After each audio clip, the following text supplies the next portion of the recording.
Hey, thank you for listening to The New Spy. This is Patrick Cassidy. I cover everything esoteric from religion to secret government. I would like to talk about something that will change Christianity as we know it in the 21st century today. This is probably my biggest passion. I'm only going to briefly cover what I know because I'll eventually be writing a book on it. But I'm going to be covering Mary Magdalene and specifically the virgin prophecy of Mary Magdalene in the Gospel of John, as well as the Gospel of Thomas, and the comparison between the Gospel of John and the Gospel of Thomas today. In future podcasts, I'll tell you what I know about angelology, but I'm sort of an angelologist. My first bachelor's degree was in religious studies. I can translate the Bible. So let's go ahead and get started. I'm going to read the Gospel of Thomas, saying 1:14. This is the very last saying in the Gospel of Thomas. There's multiple translations, but I'll read one of them. One of them says, "Simon Peter said to them, 'Let Miriam go out from among us, for women are not worthy of life.' Jesus said, 'Look, I will lead her that I make her male, in order that she too may become a living spirit resembling you males. For every woman who makes herself male will enter the kingdom of heaven.'" Well, for somebody who's not a biblical scholar, this may be irrelevant. And for conservative Christians and Catholics, this was a threat. They literally killed people.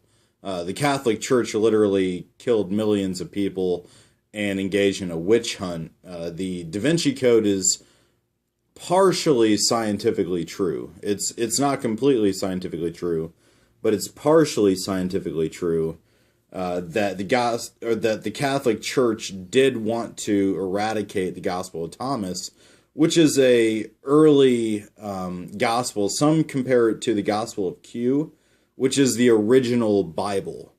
So for those Christians who believe the Bible is the Word of God alone, they've sort of taken a position that's going to be left behind in the 21st century. You're on the side of Christianity that is going to be left behind and scientifically verified as being a false religion and antichrist in the 21st century. So what is this saying exactly? Well, in the Gospel of John, the main eyewitness is Mary Magdalene. It's the gospel where her eyewitness account is given, as well as this anonymous individual named the beloved disciple who races to the tomb with Peter.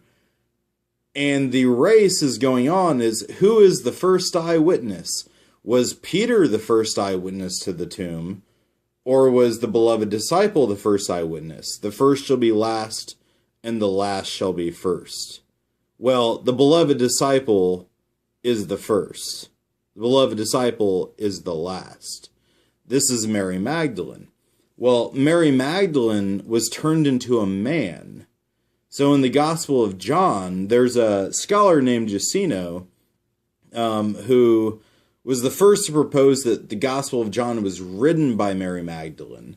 Now, I don't think the Gospel of John was written by Mary Magdalene, but I believe her identity was covered up for theological purposes. Jusino thinks that there's this anti-feministic or misogynistic conspiracy where men are altering the identity of a woman in the gospel because they hate women. Whereas what I am not only proposing, but what I believe I'm able to prove scientifically is that the beloved disciple is a man because Mary Magdalene was labeled as a man in the Gospel of John in order to cover up the anonymity of the virgin. So what is a virgin? Well, both in the Greek and the Hebrew language, the virgin is a hidden woman. This is a woman who's hidden from history. You'll find her in the book of Revelations, or in the book of Revelation, I'm sorry. In the book of Revelation, you'll find the hidden woman who's hidden away in a cave where a dragon spews water out of his mouth, and the woman's hidden away in order to last a certain time period. Well, this is the virgin, Mary Magdalene. The identity of Mary Magdalene as the first eyewitness was the virgin who is doing war with the Antichrist, who's trying to obscure her identity, who's trying to obscure the fact that this is the mother of the Messiah. Well, some of the other Gnostic texts are more science fiction almost, where Jesus tells Mary Magdalene the secrets of outer space. Jesus quite literally points to a planet and says, this is beyond the third heaven. The author, Paul, this is not simply Gnostic discussions. These are discussions that are within the Bible themselves. The author, Paul, spoke of a man where he said he didn't know if he went to the third heaven in the flesh or if he was not in the flesh. Well, it sounds like Paul doesn't really know what he's talking about if he's not sure whether this man went to the heavens in the flesh or out of the flesh. Whereas in Pistis Sophia, Mary Magdalene is the wisest of the disciples, and she's given secret knowledge of outer space. And the reason for this, the reason why now I do believe the Gnostic texts are written at a later time period, but the reason for this is because Mary Magdalene is the first eyewitness, and that held an important position in Christian history. Now, women were literally defaced, persecuted, and murdered because of Mary Magdalene. Even some of the famous Christian prophetesses were defaced by the early Roman Church. Eastern Christianity, not the modern Eastern Church, but early Eastern Church, early Constantinople, including the Church of Sophia, actually held high regard for Mary Magdalene, and they understood the mystery that this woman, who is the first eyewitness, is the virgin. She is the one who's hidden away. The literal definition of a virgin is a woman who's unknown. Just like Adam and Eve were unable to recognize their true nature.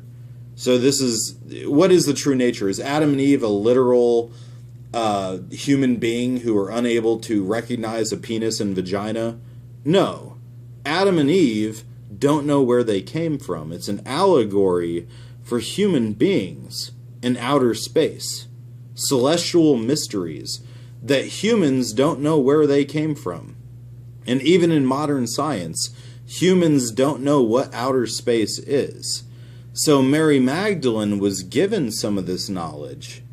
She was explained what outer space was, and then this became a mystery in not only in the Gospel of Thomas, not only in Pistis Sophia, but also in the Gospel of John. This is in the Bible. And in the 21st century, critical scholarship is going to rip a new asshole in these fundamentalist Christians. Your days of murdering heretics and your days of, labeling Gnostics as being non-canonical is over. Because the Gospel of John, as Elaine Pagels, who's one of my favorite scholars to this day, has pointed out, has direct parallels with the Gospel of John. As a matter of fact, the Gospel of John didn't have Doubting Thomas. Doubting Thomas was inserted at a later time period as a debate with the Gospel of Thomas. So what we have here is a man, an anonymous man, and Mother Mary's name. If you notice, if you read the Gospel of John, Mother Mary is not named specifically. Her name is purposefully kept anonymous because the anonymity of the Virgin is kept secret from the Antichrist. Now, what impact is this going to have on Christianity in the future? We'll have to see. Yeah, I'll have some more podcasts in the future. I apologize I have to cut this so short, but what you need to know, read the Gospel of Thomas saying 1:14, read the Gospel of John saying 20 and 21. Christianity is about to be changed forever.